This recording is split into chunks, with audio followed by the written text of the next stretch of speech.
Hey, it's George here. Thank you so much for clicking the link and choosing to spend a little bit of time with us today. I am really looking forward to having this conversation with Ethan Bear of the Carolina Hurricanes. Not a conversation about hockey specifically, but about conversations happening inside hockey and the sporting world that can have a really big impact on our communities at large. April 6th marks the fourth anniversary of the Humboldt Broncos team bus tragedy, a tragedy that shook Canada and the hockey world to its core, reached all around the globe. As you recall, 16 lives lost, 13 others injured, and countless lives of friends, family members, community members, supporters impacted by it. So last year, the Humboldt Broncos Memorial Committee and the community of Humboldt set out to create something positive as best as one could in the face of this tragedy. And they unveiled their vision for the Tribute Center. This Tribute Center, a sport and cultural facility to celebrate the lives impacted, but also to inspire a movement in the hockey world to embrace the values of the team, values that should be in every aspect of sport, particularly youth and amateur sports, and values that are laid out in the much referred to core covenant from Coach Darcy. Values like always be giving more than you take, understanding that you are laying foundations for future generations. And those foundations are not just words, but they are actions. And that is really important here, that respect and integrity and selflessness can't just be empty slogans. They have to be a part of everything that you do. They were with the Broncos in the way they recruited, in the way the culture of the organization developed, in the way the players were developed, and what was expected from everybody in the organization. And in the spirit of those values, this Tribute Center will embrace the opportunity for Indigenous reconciliation, not just with the facility, but also with the associated programming. And so that will be a part of what we're talking about today with Ethan Bear of the Carolina Hurricanes. Really excited to speak with you today about this, man. Thank you so much for your time. I know that you grew up south of Humboldt. You know a lot of people in that hockey community. You were with the Oilers just before this tragedy happened. So let's just take us back to that time and your thoughts. Yeah, obviously, yeah, when everything went down and with the accident and everything, it was obviously, yeah, it was pretty devastating. At the time, I was 20 years old, and I literally I got called up February 27th before this all happened. And so I was new in the league, and then as soon as I got up there, and obviously it's a big deal for me to make it. And then then to hear about the crash and everything, it felt it just kind of felt surreal. I felt like it didn't happen. And then it was because for me, like I played with a guy named Bryce Fisk, who was actually part of the team, and I thought that was pretty insane to have actually played with somebody and to know a bunch of guys who were on that bus. So it was honestly, it was pretty crazy to hear about, and something that you would never imagine or want to happen for any person growing up. Because if you think about sports and not just hockey, but everything is just evolved around the bus, moving kids around, parents too, everything. Like, so it's like you spend hours on the buses, and it's the last thing you ever expect to happen. And especially like being a kid who grew up in Saskatchewan, and I've watched SJHL hockey pretty much my whole life. I've had relatives who played in that league, so it was a big, obviously a big tragedy, and something that kind of hit close to home. When you know this, when tragedy hits you, it changes you. And there's not much you can do about that. It just changes you, but you still have to, or you try to find ways to do something with that hole, that brokenness that people feel. And, the community of Humboldt, this memorial center, this idea of taking Coach Darcy's values, the core covenant, and kind of trying to do something with this that will impact future generations.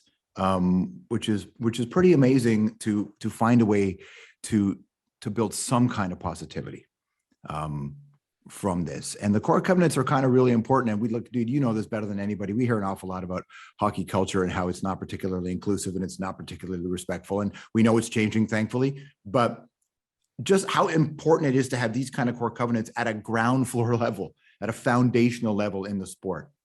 Yeah, I mean, it's always important, culture, the culture you build around your team or your community. It's honestly, it's so important. A lot of people, sometimes don't pay attention to it, or it's easy to get selfish in like sport like hockey, because you always want, to get to the next level, and to worry about yourself, but at the same time, like, it's a team sport, and that's what I've learned about hockey, is like you only go as far as the guy beside you, and that's like really bring that community, that culture into the game.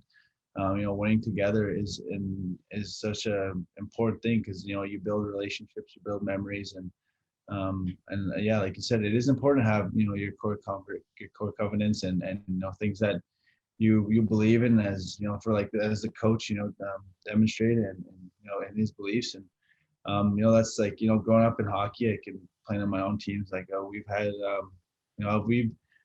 we've created our own culture. And when I won with Seattle, and like we're all so close together at the same time, because it didn't matter or who you were or where you came from, as long as you were willing to work, and treat everyone respectfully and the same, like you can do anything you can. And like we were a team who shouldn't have been there, and we ended up winning because we had honestly values and beliefs in one another. And it works, and it's something that I don't think a lot of people practice or believe in.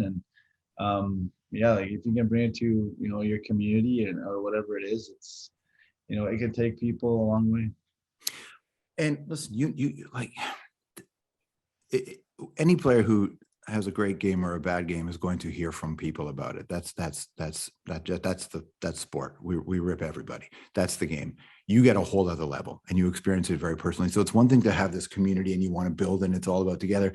But I've talked to a lot of my buddies, not guys who made the NHL, but guys who were Indigenous kids who played when they had to go play where the white guys were. As much as they were in the team, they were alone in that room, and there was a feeling of disconnect that wasn't the same for everybody else. And that's a part of this conversation. Yeah. I mean, yeah, that's true. Like, yeah, I grew up on Chapwish, it's a reserve, which is an hour south of Yorkton, and like 45 minutes from Melville. So like, and those are places I played a lot of hockey. And yeah, like there's reserves all through Canada and whatnot. But yeah, like growing up, I always felt alone, because when you grow up in the reserve, there's not a whole lot of people, and there's not a whole lot of opportunities. So yeah, like I was very fortunate to be a good hockey player, and when I had to step out and play for these teams, you feel alone. Like you're stepping out of your comfort zone to play with a community that doesn't quite understand where you come from, or have the same beliefs as you. And sometimes it's when you're that young, people aren't educated. You know what I mean? They don't understand words can hurt a person, or the way you treat somebody. And yeah, so I've had to deal with all that stuff growing up, and it's yeah, and I'm sure many others have. But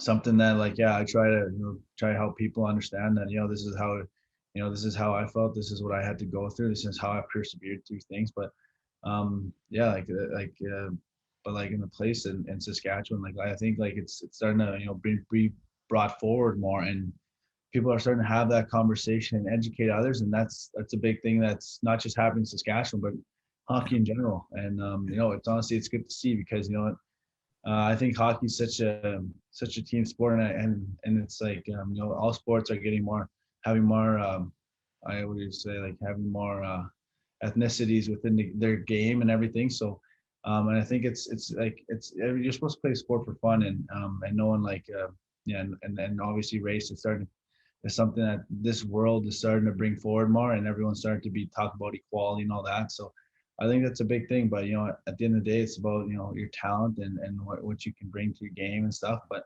obviously, yeah, when you have conversations like this, you just kind of open people's minds, and honestly educate them, because at the end of the day, it's important.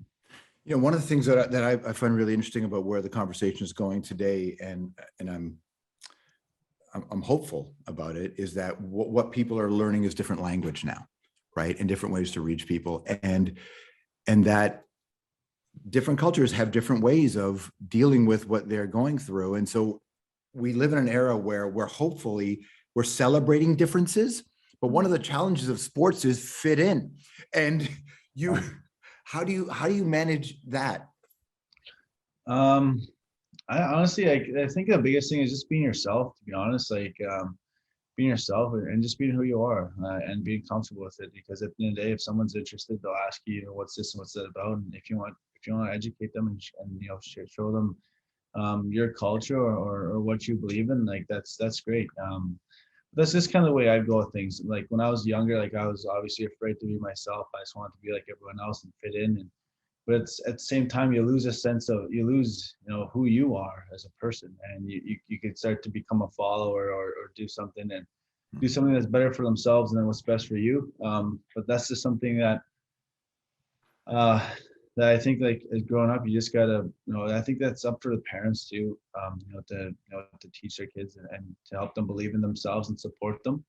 But like, yeah, like conversations like this and having more people talk about the topic and honestly, like, and not point fingers and to just listen to each other. I think that's the biggest part where people grow. Like sometimes sometimes it's hard to hear somebody, like, talk about racism and stuff like that, because a lot of people are guilty of it, not because it's just because at a time there's a part of this time, this world, where like people thought it was just okay and you can say things, and you'd have, you see things on movies or TV shows, and then people would end up doing that and treat people like that in real life. So it's like, and nowadays you'll never see that unless you watch older stuff. But like that's just the thing, is like having the conversation about it probably makes the biggest impact.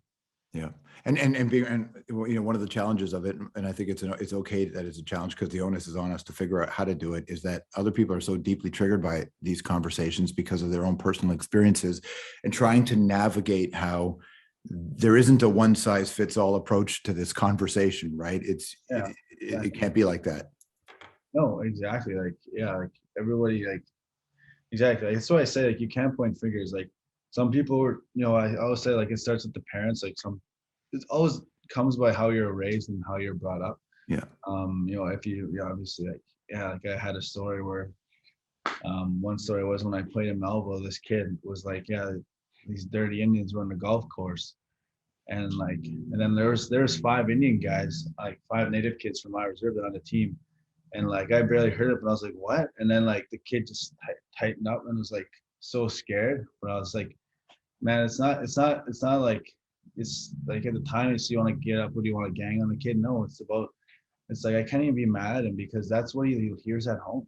You know what I mean? That's the way his peers or other people react and stereotype other people. And it's like, it's like I'm not gonna get anywhere trying to bully or get mad at somebody for it. It's about correcting people. And back then, like, that was it was such a thing that wasn't discussed or talked about. It's like if you're trying to correct somebody, it's like somebody was like felt like they're getting bullied, or like you're going at them, and it's instead of being corrected and being held accountable. But yeah, like it's just things like that. Like having the conversation is honestly the biggest thing, and for people to listen and actually be open-minded about it, that's where you actually make change. Yeah, what you're saying is right, but you're talking about thinking like you're playing chess, but the natural human condition is to play checkers. And so when somebody says something like that, that's a lot to process, right? Because it's like, especially, it's like, what, how do we, how has that journey been for you? Have you always been very I mean, you're always thoughtful about it, but have you always thought about it this way?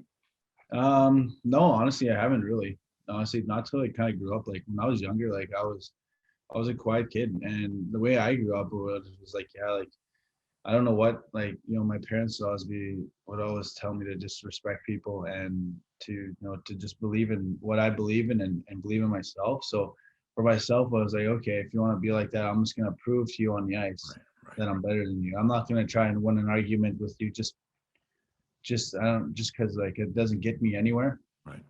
But yeah, as soon as I kind of grew up, and honestly, my fiance was a big part of who I am and me growing. And then I did the racism video last year, but like, just honestly, she really taught me to stand up for myself and giving me she's there, right? She's there.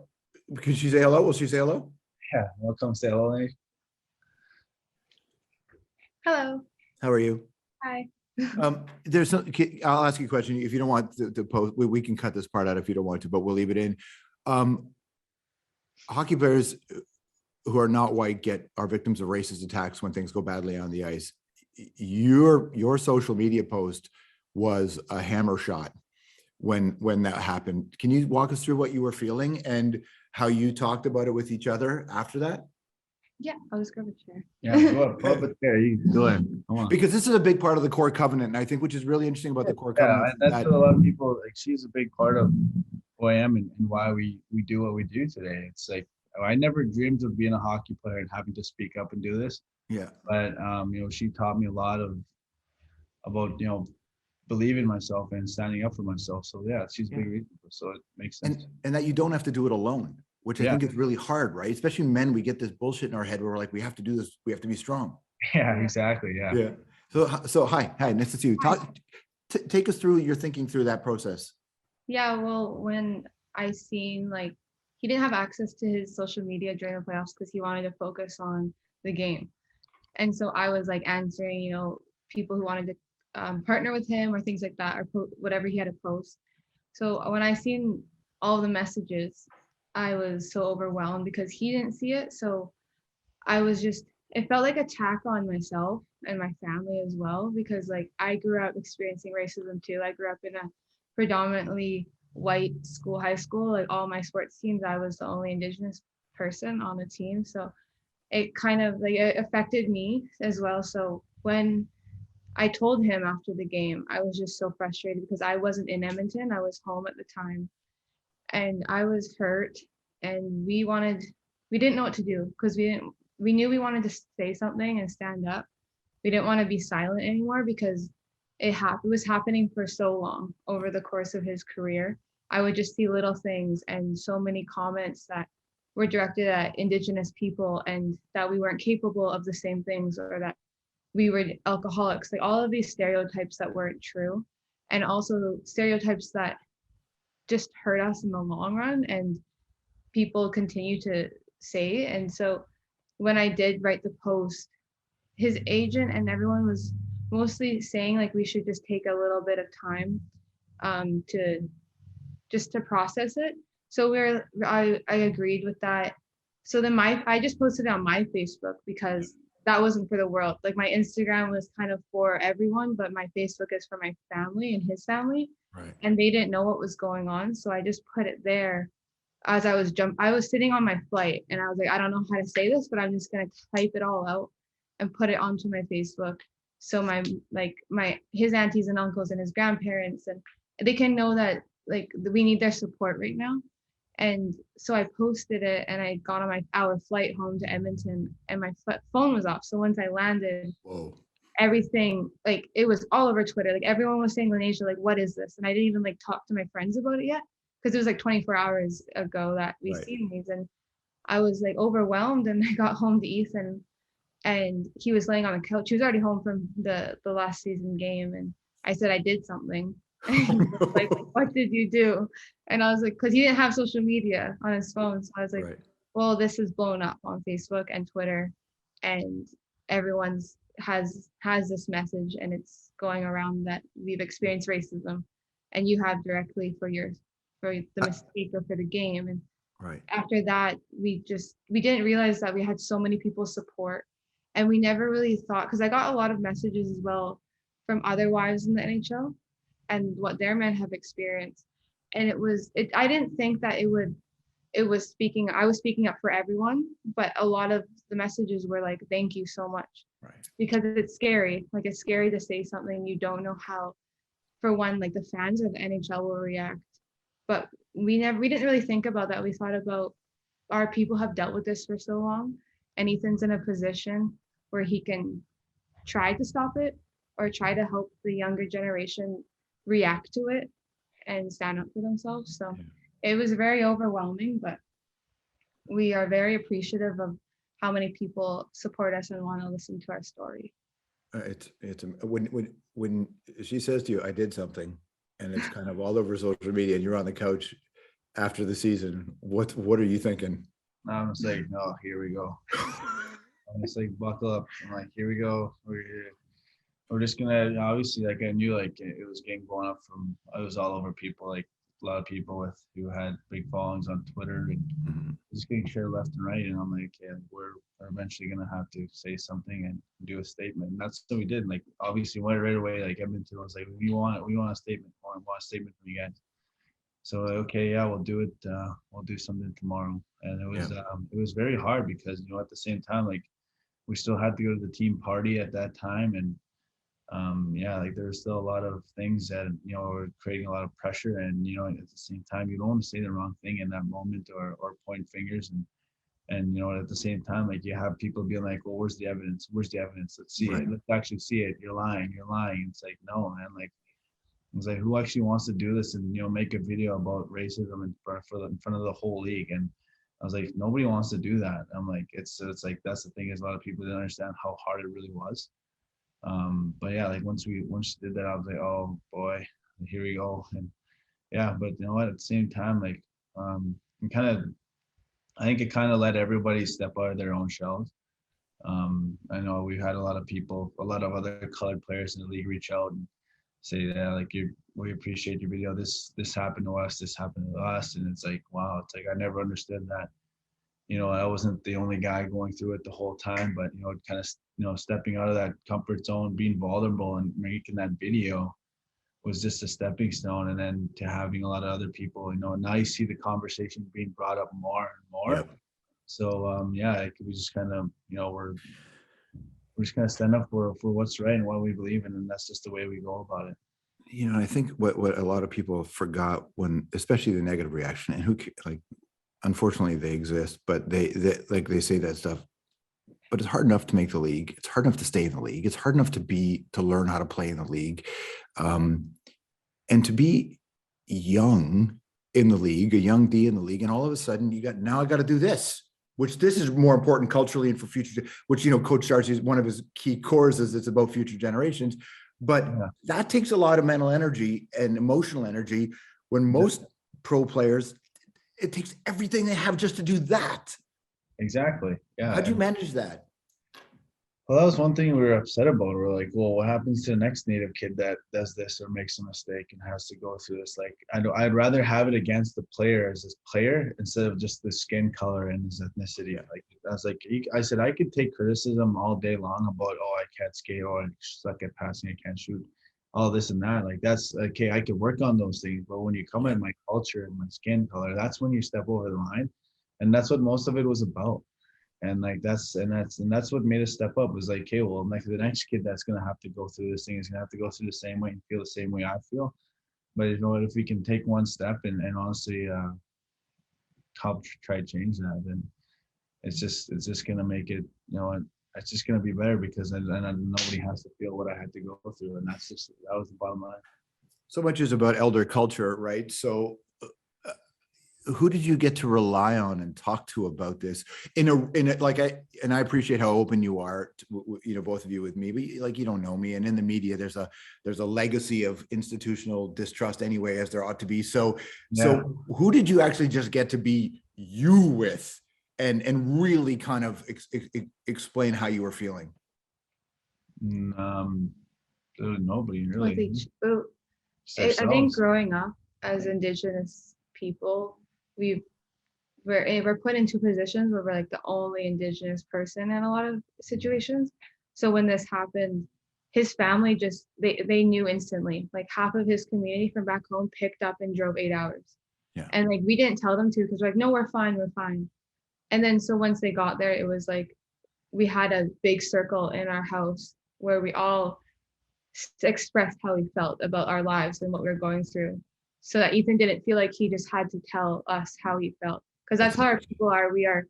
We're all in a community of, we're all like going through something, and so it's not just about like one person. Like we all experience racism, so we just wanted to make him feel like he wasn't alone. So in that situation, it was more of our community and our people. And on social media, like a lot of Indigenous people within Edmonton and across Canada were reaching out to us. So that's who we kind of felt more comfortable with. Yeah. Because they understood us. Like, we're not saying that non-Indigenous people don't, but a lot of Indigenous people, they heard us talking straight to them. Yeah. It was more of like we could relate to each other. I mean, the first core covenant, you know, from Coach is family first, and you can define a family in many different ways, right? Of course, but just this idea that the game is important, but it is clearly secondary to every other aspect of life. Yeah, exactly. And yeah, you're right. Like, yeah, I gotta take. I always say, like, yeah, I gotta take care of myself first, and the game will come after. And yeah, as long as I take care of what I need to take care of as a person and a player away from the rink, everything at the rink just comes easier. and and like naturally, I understand the game. I can play the game well. It's fine, but if I don't take care of myself, my family, my relationship, yeah, and yeah, like stuff like that, then it's really hard to focus on hockey and stuff. So that's, yeah, like family is important, your community is important. Like, yeah, even like my teammates, like I make sure I keep a good relationship with all of them, so or like when I'm on the ice, they can have a sense of trust in me, and that's important. When I was doing the talk show, we were, and during Idle No More, well, throughout the entire run of the talk show, we were talking to all kinds of Indigenous leaders and activists and just, artists and athletes. And one of the things that would come up all the time is we hear about change. We've heard this before. And so pro sports now, as well-intentioned as it may be, turned a blind eye to a lot of this for a long time. And now they're playing catch up because now the culture won't let them be behind the times. So how do leagues ensure they're doing this the right way? And I don't mean I mean on every level, community organizations. I know that's part of the goal of building a tribute center and memorial center so people from the ground floor can learn. How do you make sure that this isn't just lip service, with a little bit of investment, and then it goes and doesn't really address the root causes of this? Well, there's so many things you can do, to be honest. Like, honestly, like having these conversations is one, but yeah, like, yeah, now you have like Indigenous Heritage Month, you have Black Heritage Month, like all of those are bringing more awareness to pretty much the pioneers and the past players who have had to trailblaze for us younger generations. But yeah, I think you just kind of have seen the racism and the including conversation come about more these days, because it's honestly, you have social media now. You know what I mean? People are, you're giving people who at the time didn't have a voice. Yeah. And anybody can, bring up a topic and this and that, and it's like, and what they say is out there now. So what you comment or like about it is up to you. And that's what I've noticed that social media has been a huge platform for not just athletes, but literally everybody. Everybody can make an account, and as long as it's your picture and your name, and yeah, if you say something about it, like it really brings light to different topics. And yeah, and obviously, diversity is such a big hot topic these days. If you look at the NFL and MLB and NBA, like, there's so much diversity in those leagues, and hockey is honestly one of the later ones, but a lot of it could be because it's expensive. You know what I mean? There's like there's so many rinks out there, but gear is so expensive. So it's really hard for, people that don't have a big income to afford it. And that's a big reason, you don't see as much colored kids in the league. But well, and partly, I grew up in neighborhoods that were not predominantly white all the time. And part of the issue is that parents didn't think that their kids would be welcome there. And that was another part of this. Yeah, no, you're right. Like that's it too. Like some parents, yeah, they don't believe their kids will be welcomed, or else they don't feel welcomed either. Yeah, like I know my parents went through that, but at the same time, they just, they'd always just let me play, and they would just, they wouldn't try to be too friendly or too including with the other parents, because and when you go to situations like other teams and stuff, you always notice, like, people will always make their own groups feel more special and included. And you see that in the workplace too, all the time, no matter what. It's not just sport, but that's a good point. Like kids, sometimes they won't feel as included, and same with the parents. It goes both ways. It's and I'm sure the both of you see this from different in different ways all the time. One of the other changes that you're seeing is the definition of masculinity is changing, as it should, and it's evolving. And athletes were like that group of guys who are just like, put your head down and win. That's it, right? And winning was, and I know it's about fun and all that stuff, but at a certain level, it's about winning. But you get to be more open and more emotional and more connected to your fans, and you're seeing how that lands differently now than maybe it would have been 30 years ago. Yeah. I mean, yeah, for sure, absolutely. Who are the players that you grew up looking up to? Well, I grew up looking up to Jordan Chutu, Carey Price, Jonathan Chichu. Those are First Nations players I looked up to. But like, I also looked up to Shea Weber. I looked up to Duncan Keith. Like, there's so many guys. Sidney Crosby, Ovechkin. Like, I looked up to all those guys. And like, yeah, so it's like you have your role models all over the place, and not all of them have to be your own color or your own ethnicity, but it honestly, it does help when you see other people who are your yeah, my ethnicity, like First Nations guys in the league. It helps me believe that, you know, I could do it too. And if they didn't do it, who knows? Like, yeah, I would have been hard to honestly to, you know, to maybe be that first guy, but honestly, because I had them, it just made it that much easier. Did you when was the first Indigenous NHLer you met? Tutu, yeah. Yeah. Hockey, hockey Yeah, I met, yeah, I went to I went to his hockey school when I was like 9 or 8 years old. What was that like? It was like your hero. He was my hero. You know what I mean? Like, he was my hero ever since then. And I still talk to him. Like, he lives in Kelowna, so when we go back to Kelowna, I went to lunch with him a couple times and golfing with him. And I was always telling him, like, bro, like, you remember you had this Hummer and this and that. He's like, oh yeah, dude. I was like, bro, I wanted a Hummer till this day. You know what I mean? Because like I just talked to him about that stuff, and he's like, yeah, Mike Thomas Hockey School, this and that. I was like, yeah, man, it was. I was like, yeah, and like he still had his wife now was his girlfriend then, and it was awesome. So I was like, And now dude, you run your hockey school. No, Yeah. we run. Yeah, we. so now I do my Yeah. own hockey school. Yeah, too. talk about that, because you've done this for a minute, and how what you're experiencing in this position, having gone through it yourself. Yeah, I mean now it's like yeah, it's actually my general manager in Seattle kind of brought it up to me. He's like, hey, you should do hockey school.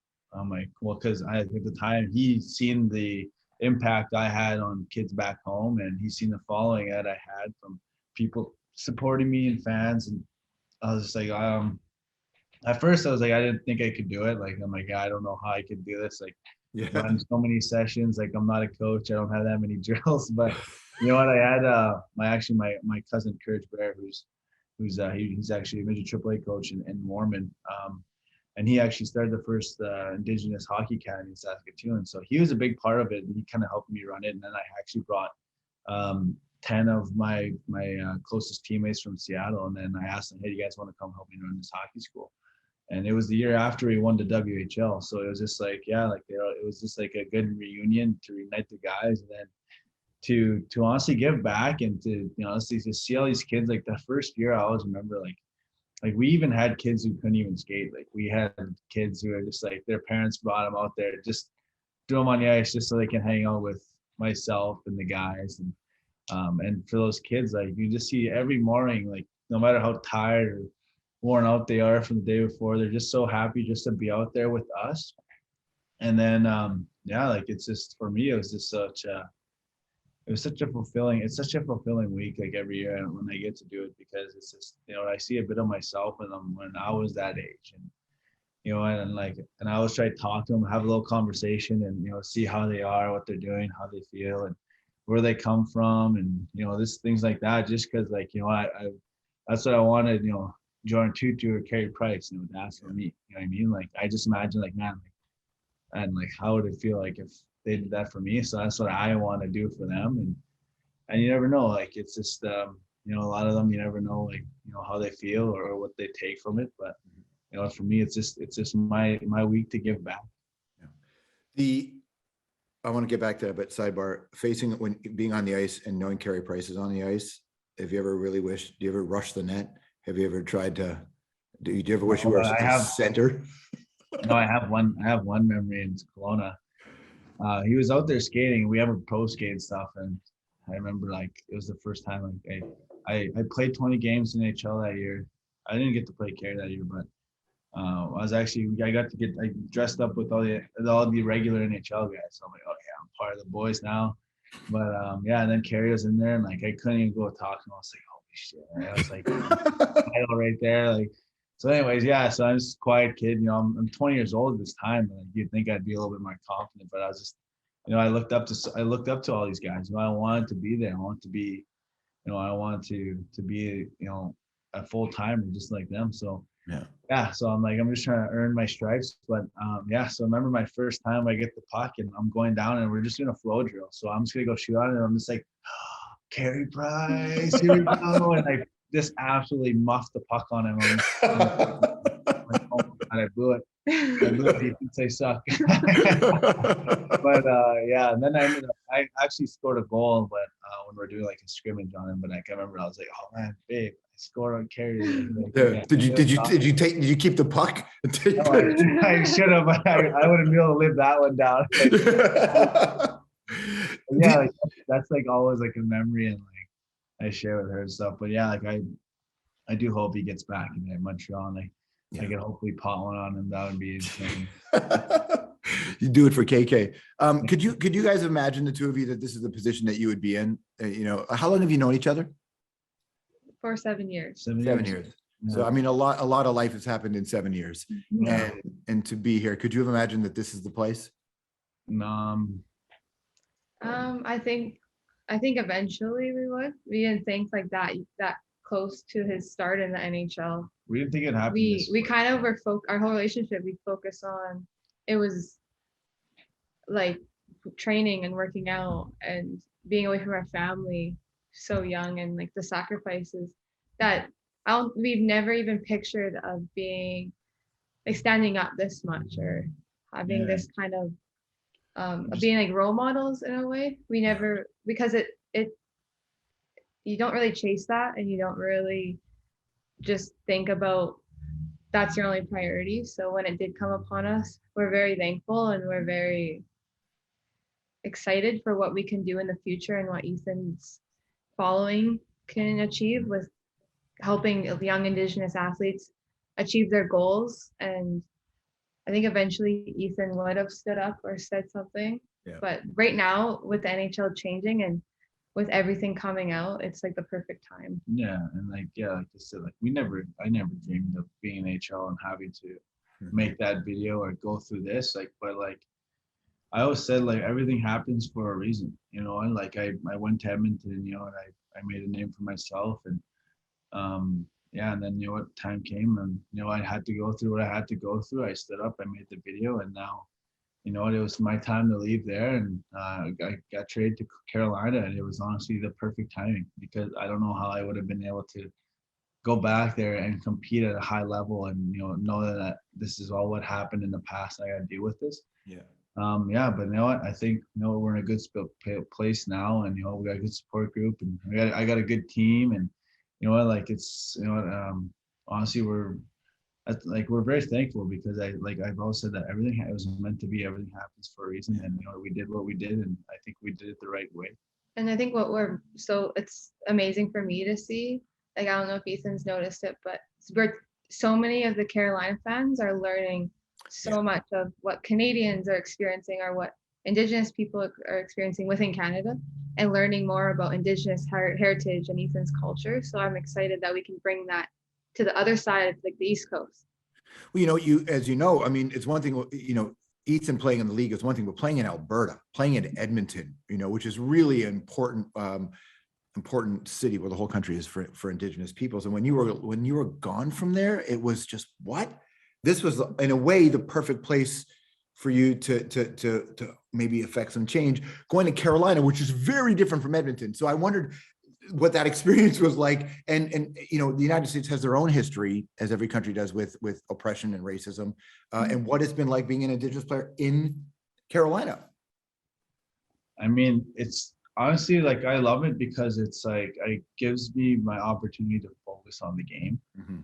And that's what was nice, because if I was in Edmonton and all this, it'd feel like I was there to be a spokesperson and more of a figure, instead of just being the hockey player. Because deep down, I just want to play hockey. I just want to win. I want to win a cup, and all this other stuff is, it's something that I feel like I have to do naturally, and to speak up, and to tell the truth. But honestly, being here, it's like I love it, because it's so hockey oriented. Like, the fans here, they don't care about your skin color, they don't care about where you come from, they just care about winning. Yeah. And it's because, like, Carolina is a small market, but people don't realize that the fans we have are nuts. Like, people are literally tailgating when I leave morning skate. I'm leaving morning skate to go eat and have a nap, and these people. What did Sherry call it? What you guys call a bunch of jerks? Is that what they were called? Yeah, we do like the storm surge, and honestly, I love it. I think the storm surge is awesome. You see, like, because you win, and usually you win, and half the arena is trying to get home and beat the rush up, but like everyone stays, and it's so electrifying. It makes you want to win more. And that's Definitely. what I love about it. It's so awesome. I'm so happy that you two have this experience. As we wrap up, circling back to Humboldt, one of the things that the tragedy kind of highlighted was something that maybe people take for granted in their busy lives, is just how much impact not just hockey but sport and teams have in communities, and how it can bring people together. And I know that the Humboldt Tribute campaign, a big part of it is ensuring that love has a role in hockey team culture. Looking back in the core covenant, the role of love in your experience. Talk about that?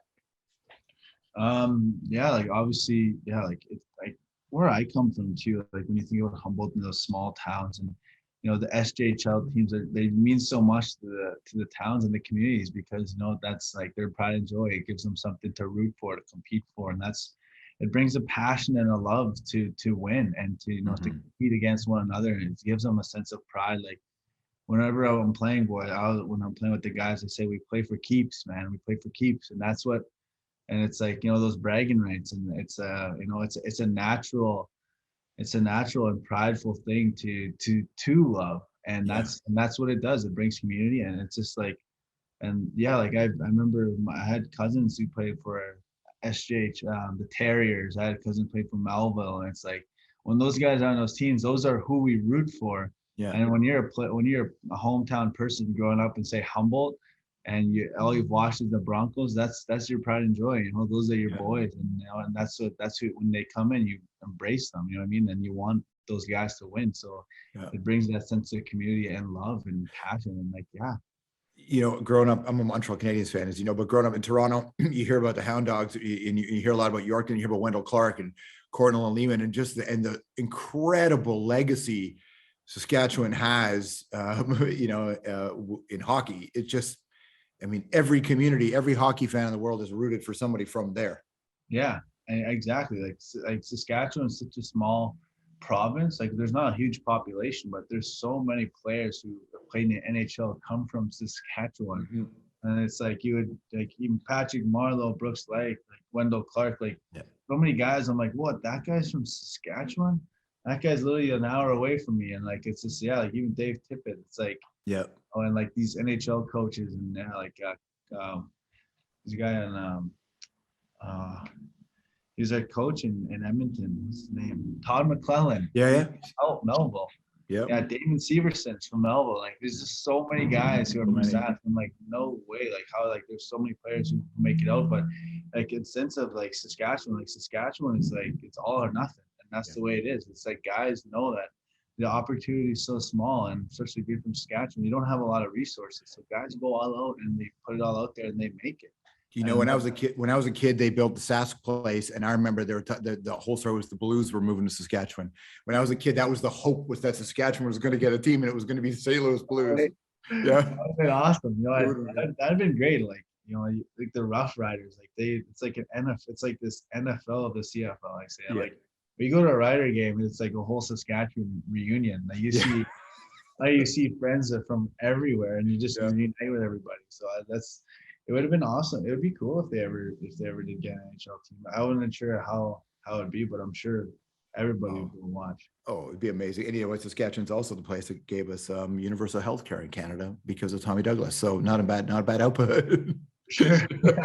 It's really nice to spend time with you. If people watching, if you want to go check out more about the Tribute Center campaign, or you can contribute too, so that'd be great. Go to BroncosTributeCampaign.com. BroncosTributeCampaign.com. It matters, right? Building a place, a hockey place, a sport place, a cultural place in a community off of a tragedy, trying to do something good with it, and then making sure that it is representative of the community. That's no small thing, is it?